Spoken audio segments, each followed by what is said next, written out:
Welcome, welcome, welcome to the Diverse Thinking, Different Learning podcast. Today, we are thrilled to have Fran Kenton join us. Fran is a former educator and counselor and the founder and creator of Autonome, a social emotional learning program for teens and young adults. Fran's unique approach integrates social emotional learning competencies and mindfulness practices to support young people through their teenage years through college. Today, we are going to explore what social emotional learning is, its significance, and how we can cultivate these crucial skills in children and teens. Millions of kids struggle with learning, processing, and social emotional difficulties. These challenges interfere with their ability to reach their full potential. Dr. Karen Wilson is here to help. Her extensive background in pediatric neuropsychology and higher education have prepared her for this unique mission. Listen as she delivers content to inform, educate, and empower parents and educators. This will enable you to identify challenges that kids face and get them on the road to achieving their full potential. This is Diverse Thinking, Different Learning by Child Nexus. Hi, Fran. Welcome. Hi, Karen. So good to be here. I'm so glad that you are here. You have such a unique journey. I interview individuals who are in the education space, the clinical space, and have different roles. And you have a unique journey from being a middle school teacher, a counselor, working with at-risk kids, to your role in the social emotional learning space. So it's quite a journey. Been a long path and very, very, very meaningful. I feel like what I now have created is the culmination of all of my previous experiences, and it makes sense. Right. Absolutely. And, we're going to talk about social emotional learning. It's such an important topic. Some people kind of see it as a hot topic, but it's something that we've needed to focus on for a long period of time. And I'd love to hear kind of before we delve into kind of what social emotional learning is, but what inspired you to specifically focus on the social and emotional needs of young people? I love that question because it takes me back to the very beginning of my career as a young 22-year-old middle school teacher. And I think I realized early on intuitively that the difference maker is addressing social emotional needs. Kids can't learn if they don't feel okay. And I remember when I started teaching, I was given the gifted class, and the teacher next to me, who was a retired Army general, was given what they then called the slow learners, the problem kids. And I would hear next door a cacophony of noises. He was screaming at them. They were rumbling around and talking to each other. And at the semester, I realized I had more to offer those kids than I did the gifted kids, who could sit there and read and enjoy everything on their own. And then we'd have very civilized conversations. That was great. But my heart was drawn to the other students. And so when they did become my students, I created kits for them, self-paced kits. I called every publisher I could think of, and I asked for desk copies and samples, and I cut the books up, and I created vocabulary kits and reading kits, grammar kits, and I had them work at their own pace. And I told them, I said, I'm not going to grade your performance. I'm going to grade you on your motivation and your effort. Just do the best you can. And I believed that that would yield positive results. Their scores went up because the barrier to judgment was removed and the path to success was paved. I went on to get my counseling degree, and at that same school created some groups. I had a girls group. I did a gang lunch bunch group, and I learned about them, and I created trust. It was difficult for me. It was a difficult environment for me because that was before IDEA, and the kids had labels like behavior problems and slow learners and et cetera, et cetera. It was a system of negative reinforcers. And I was told that if someone didn't comply, send them down to the office and they would experience corporal punishment. They'd get swatted. I couldn't do it. Absolutely couldn't do it. So I had to think of a different way. And lo and behold, it was actually talking to them, hearing their stories, giving them pauses in the stressful academic day, full of expectations, to just close their eyes and breathe. Right. And you're providing that social and emotional support. Exactly.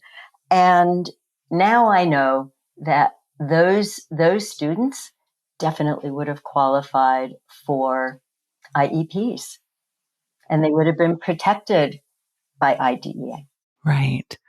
And, you've described beautifully the importance of connection for learning, for having social and emotional support for learning, and really for an educator, for a parent to really tap into what motivates a child and what will engage that child in the learning process.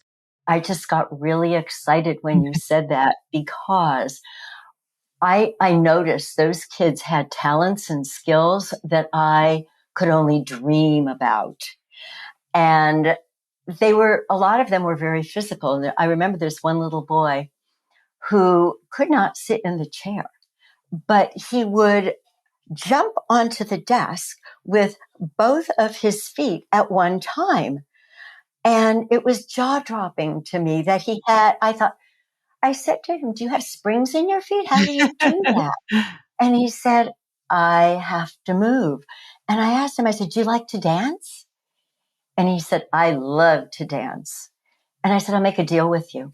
We can put on a show for the PTA if you get your work done.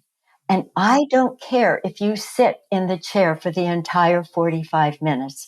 As long as you don't bother anybody else, you can get up, you can sit down. If you have to, you can walk around and get back to your work. And we put on a show. He chose the music. He came flipping onto the stage, dancing up a storm. The adults in the room, including the principal, everybody was on their feet, clapping and cheering him on. It was a magical moment I will never forget. And I don't even want to tell you how many years ago that was. But it's probably also a time that he will never forget as well. I think one of the things that we're talking about today is that, oftentimes that when parents see their child struggling and their grades don't reflect what they know, or they're really having a difficult time accessing the curriculum, there's a tendency to focus on academic performance. And what I'm hearing from you and what we know from social emotional learning is that that's not the only thing that we should be looking at. We need to, like you've described, improve attitudes.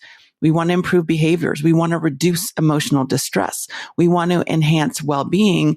And that's where the social emotional learning comes in. And for those who might not be familiar with that term, can you explain what social emotional learning is? Absolutely. The term itself is relatively new.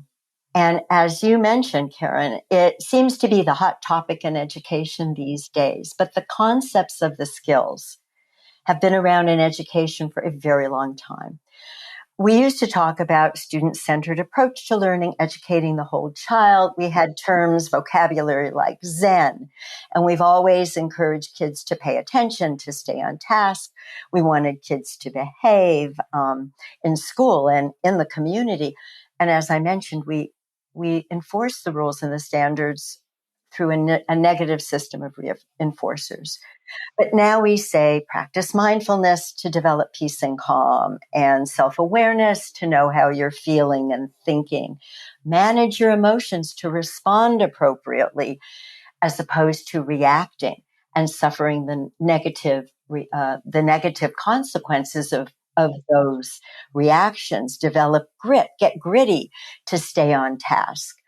so much more. Develop keystone habits and tap into your zone of genius.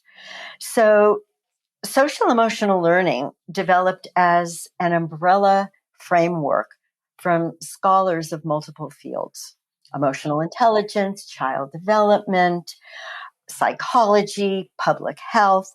They came together in the 1994 to identify skills and competencies that students, we all need actually, to successfully navigate not just school, but life in general. And those are the soft skills.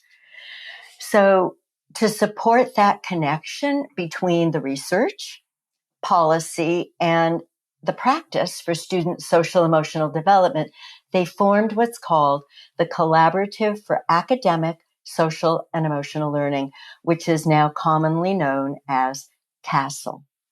And that probably sounds familiar to you. Very much so.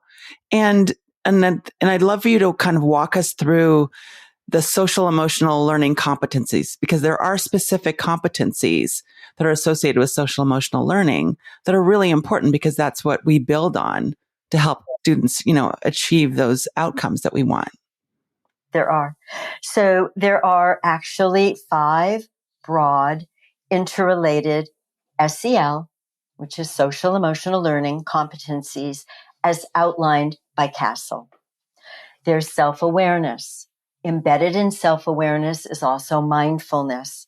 And it is the ability to consider and understand our own emotions, our thoughts, our values, and our experiences, and how these influence our actions. Then there's self-management, which focuses on our ability to regulate our emotions, our thoughts, and behaviors. And it's important because improving areas like emotional regulation and impulse control and stress management and organizational skills helps us in school, in life, at our jobs, everything, just everything. And then there's responsible decision making, which is the ability to make positive, healthy, values-based decisions that are right for us. Social awareness is our ability to be aware of other diverse individuals and groups, to empathize with them, to take perspectives. It's important because it can help with making appropriate decisions in social settings, to read the context of an environment and respond appropriately. And then the last one, which is so critical because we are social beings, is relationship skills. The ability to establish and maintain healthy relationships that has to do with communication skills, conflict resolution, everything to do with people together. Right. And I mean, all the competencies you just described are essential for both personal and academic success. Because when we build on those skills, when we think about managing our emotions, regulating emotions that you mentioned, forming relationships, which helps us work in teams and deal with effectively with conflict. All of those things are important for building this foundation that includes empathy, cooperation, problem solving. And like you said, these are not just skills that'll help students academically, but these are life skills, skills that will promote personal growth as well as academic growth. Absolutely. Helps with school, career, relationships, families, community engagement. There's so much. And what's interesting is we always knew that it was important, but the research now supports that. There's a meta study, a study of studies that came out from the Yale Child Study Center. I believe the lead researcher was Dr. Christina Cipriano. And it says that it confirms, the data proves that there are many positive outcomes: pro-social behavior, less bullying, academic performance is enhanced, community engagement, as I mentioned, and the like, and the research supports that. And I'm so glad that the research has caught up with, things that make sense, right? But now we have the science to actually provide support for why we need to incorporate these competencies into our academic curriculums. And what comes up for many parents or for even some educators are, aren't these skills innate? Is this something that can be taught and developed over time? How do kids typically learn social emotional skills? That's an amazing question. It would be ideal if we learned those skills at home, but they were never systematically taught. And not all of us were blessed with coming from environments where our parents could perfectly model these skills. I don't know if I know anybody who could actually not just perfectly model them, but then know how to reinforce them. Parents were not explicitly taught these skills in schools, and so they too had to rely on the modeling of their families. It's shown that school is the best place for these skills to be taught because we can reach the greatest number of students, the greatest number of young people in school. And we cannot expect our children to know these skills intuitively. They don't necessarily come naturally to us. We're hardwired to survive, and sometimes because of that, we overreact instead of responding to a situation mindfully. So we all have our internal and our external challenges, and all of us can become overwhelmed in life if we lack the skills to manage them. I really believe that if schools can, first of all, support their teachers in creating safe and supportive environments for their teachers, because teaching is inherently quite a stressful profession, then and encourage our teachers, our educators to develop those skills and model those skills. That perhaps is the first step. And then the research also shows that delivering programs that are safe, and SAFE is an acronym, which I'll explain in a minute, that is the most effective way to bring those skills to our young people.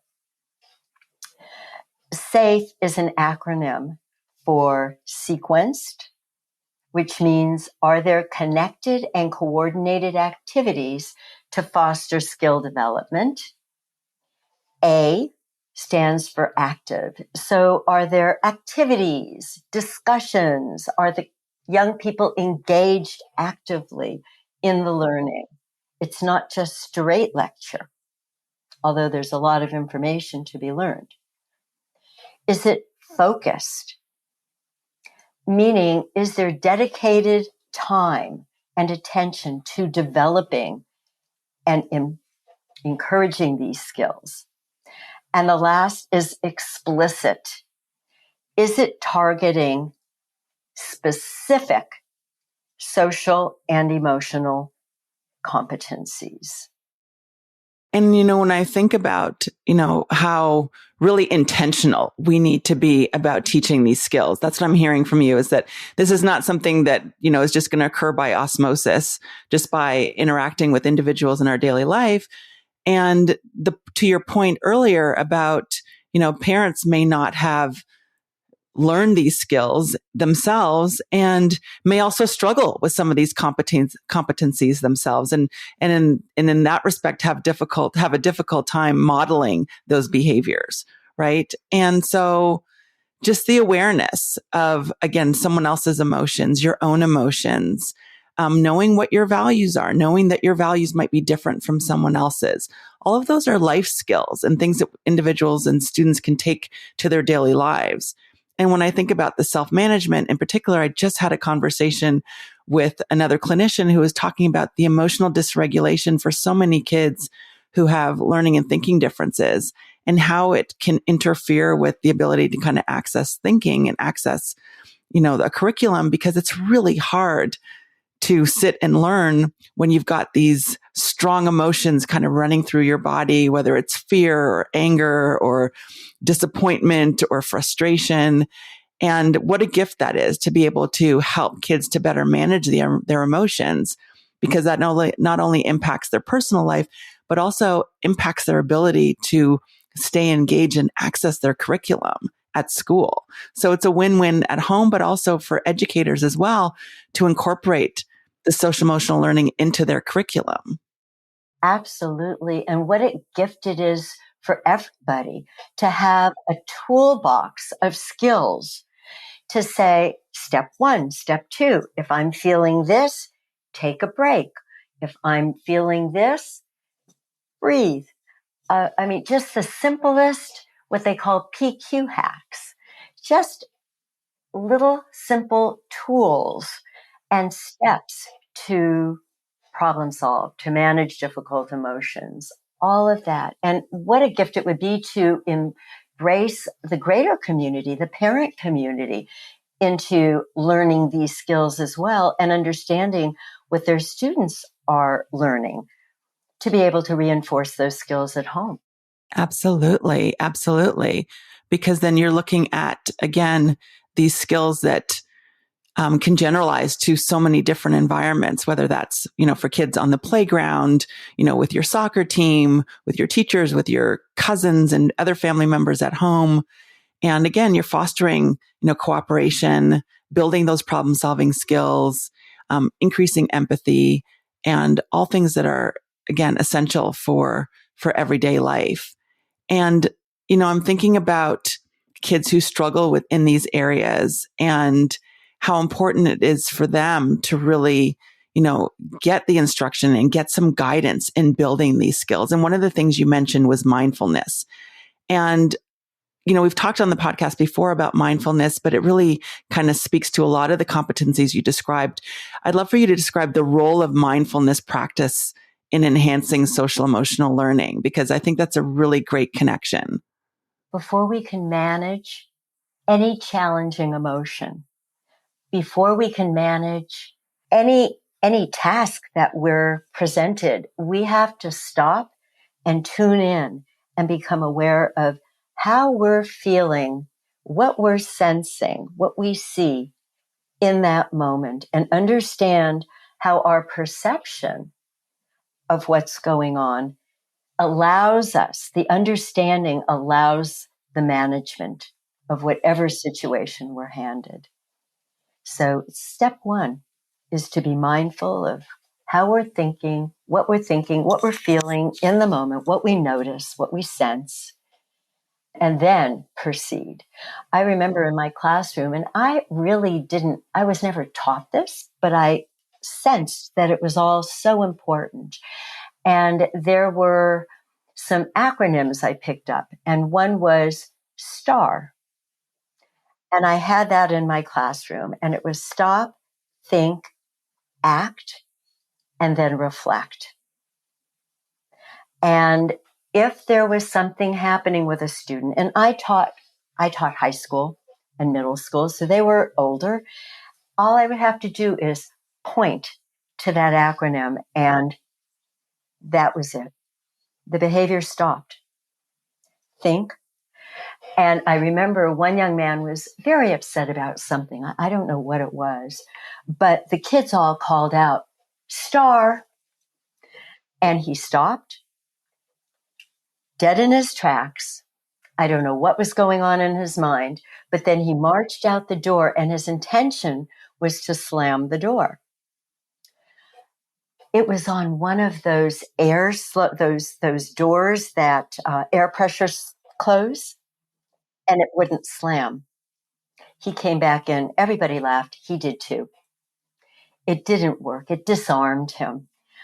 So I think mindfulness is the beginning, and then we have to move forward with the tools to deal. So there's an integration of both the mindfulness and the social emotional learning competencies and the skills embedded. And those skills are skills to manage emotion, skills to manage tasks. They're also executive functioning skills, all of it. Right. And it's really the integration of all of those skills that are so important because they build on each other, they interact with each other, and they're all necessary, right, to navigate life. You mentioned the executive functioning, self-regulation, again, the stopping, and not just stopping the behavior, but then reflecting on, what were the thoughts that led to that behavior, and what could I do differently next time? And was my behavior appropriate? And so all of those things are so important, again, for navigating life. You created a program, Autonome, and that really came from your knowledge of social emotional learning and your experience in the education system. What motivated you to create it? And how does it specifically address the gaps that you saw in social emotional learning education? I absolutely love that question because I can give a shout out to my grandkids. This is a legacy project for me. When I left teaching, I really realized the need to integrate social emotional learning into the educational landscape in a universal way. And these are skills I wanted my grandchildren to have. And I thought, what better way than to have it delivered in a program that I created? I saw a gap in my teaching where students actually lack the essential skills to navigate life. Life is complicated, and even if we are not identified as having issues and needing maybe a tier 2 or a tier 3 intervention, having available a tier 1 universal program is the best way to make sure that everybody gets the skills they need to manage the inevitable difficulties in life. So I created Autonome, and I created it on a digital platform to reach as many young people as I possibly could. And I did integrate my experience as an educator of general education, special education, and the at-risk community who were not under an IEP, my counseling background, and then I went on to get a certification in health and wellness coaching. So I integrated that background to create a very comprehensive social emotional learning program with my coach approach, meaning that there is information, but the magic that really happens is through the experience, the generative discussions with the on-site facilitator, the trusted individual, which is either a counselor or a teacher, paraprofessional, and the like. And that was my dream. My dream is to have created a program, and my vision is to put it out to schools and to reach as many young people as I possibly can, from adolescence through college, before they're launched into the world and on their own. Right. And you're helping them to build skills at critical times. And Autonome really aligns with and supports the development of the core social emotional learning competencies that we described before. And it sounds like it's something that schools can utilize to effectively support and provide that social emotional learning and integrate it into the curriculum. Absolutely. And the beauty of the program, I believe, for teachers is that they need no prior knowledge. The curriculum is housed in the videos, and as Coach Fran on the videos, I guide the content. The screen then pauses with generative discussions or an experience. And then when the conversation is exhausted, the facilitator, the teacher, the counselor, whoever that might be, pushes the button and the program continues. There are 2 modules. The first module are the intrapersonal skills. We need to learn about ourselves before we can successfully communicate and engage with others. And then the second module, an additional 10 lessons, are the interpersonal skills. I call them success building skills. And each lesson ends with a specifically curated mindfulness experience that's based on the theme of that particular lesson. So the educators can actually engage in the program and learn the skills along with their students with minimal preparation. And it's wonderful. It's wonderful and it's needed. And again, this is rooted in all the science that you talked about that we know about social emotional learning and how important it is for developing life skills. And I know that this is something that will be really important for educators to know about and to integrate into their curriculum. Knowing what you know about social emotional learning, are there things that parents can do at home to help their kids enhance their social emotional skills, social learning skills? I think the important thing is for parents to understand that these are not skills that are natural, and they have to be taught and they have to be modeled. And as parents, if we model taking a brain break, taking a pause so that we don't react, teaching our young people some easy mindfulness hacks that are readily available online, calming exercises, I think that's a good start. And of course, modeling what we expect from our young people. That is wonderful and great advice for parents, for all of us to remember, because these are, again, competencies that many adults are still working on, right? And so Exactly. we can all learn from this and learn to build our own competencies in these different areas. Fran, I'm so grateful to you for coming on the podcast, for discussing social emotional learning and what you've built with Autonome.